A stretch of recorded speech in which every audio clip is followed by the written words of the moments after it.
Okay, this video is part 2 on storage. So in part 1 we talked about the different types of memory and the capacity, how big sensory memory is and how long it lasts, as well as how long things last in short-term memory. Remember the 7 plus or minus 2, and long-term memory, which is limitless. So in this video we're going to be talking about the how we store information. So how do we actually store information in our long-term memory?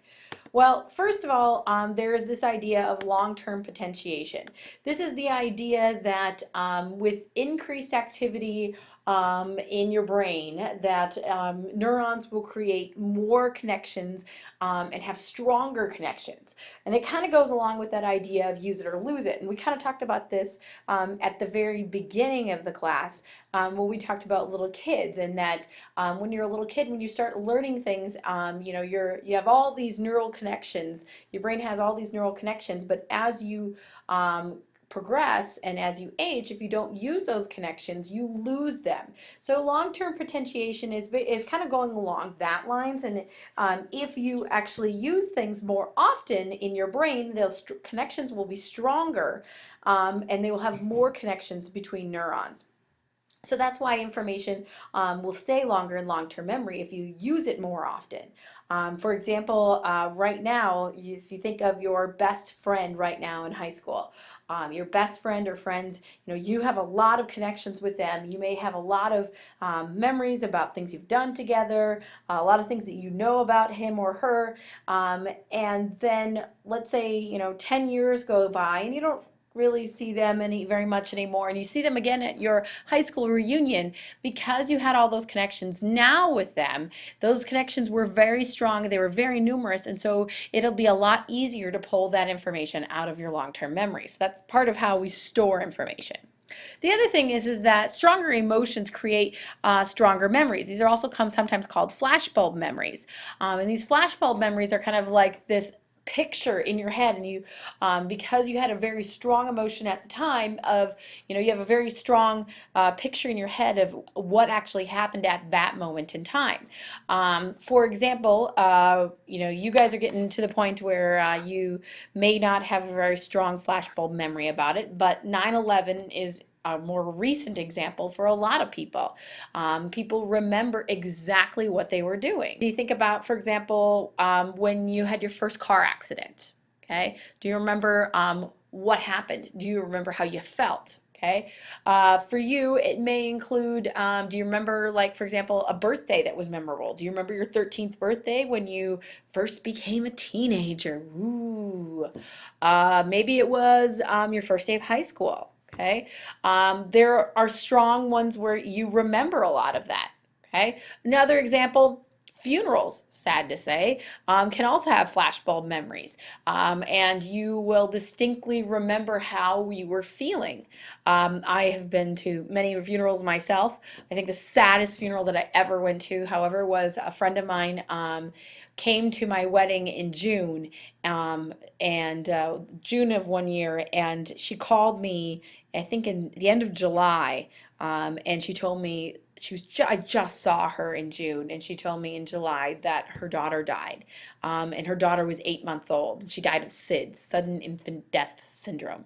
It's one of those things that they're really not sure what causes it, but it's the saddest funeral ever. I remember going, and I can still remember the size of the coffin. I remember talking to my friend, and her talking about how she dressed her daughter and everything, and these flashbulb memories, when you start thinking about it, you kind of put yourself there, and those emotions come back up again. On the reverse, think about when you've been very, very angry and you were very upset about something, and if I ask you about that situation caused you to be so upset, and I asked you to tell me about it, you'd probably get upset just thinking about it. Okay, because the strong emotions create those flashbulb memories that you remember how you felt and what it was going on at the time. So that's helpful in how we store information. Also, keep in mind, this is continuing from the last screen, so that's why I have the continuing part, so don't write that down again. We also can take into consideration implicit versus explicit memory. So implicit memory is the non-declarative memory, these are going to be things that you remember without a conscious realization. These are processed in your brain by the cerebellum. Remember, the cerebellum is the little brain, they call it, that part of your brain. So it's processed in the cerebellum. But basically, these are memories. These are things that you remember, but you don't even really have to put forth any effort into it. You don't have a conscious realization of it. For example, go where the bathroom is or how to walk. Okay, these are going to be things that are just automatic almost. Okay, and then the opposite of this is what we call explicit memories. And explicit memories are interesting because explicit memories are going to be those facts that with conscious realization, these are processed by the hippocampus in your brain. But basically, these are the ones that help you remember information. So when you're studying this, the explicit memory is you remembering the difference between implicit and explicit.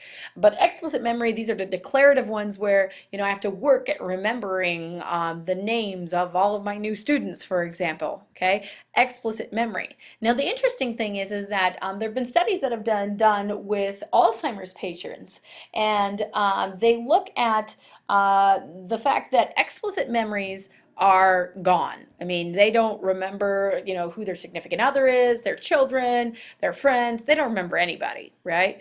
But implicit memories are still there, and they can still go. And for example, if they're in a nursing home, for example, they will remember where the bathroom is. Okay.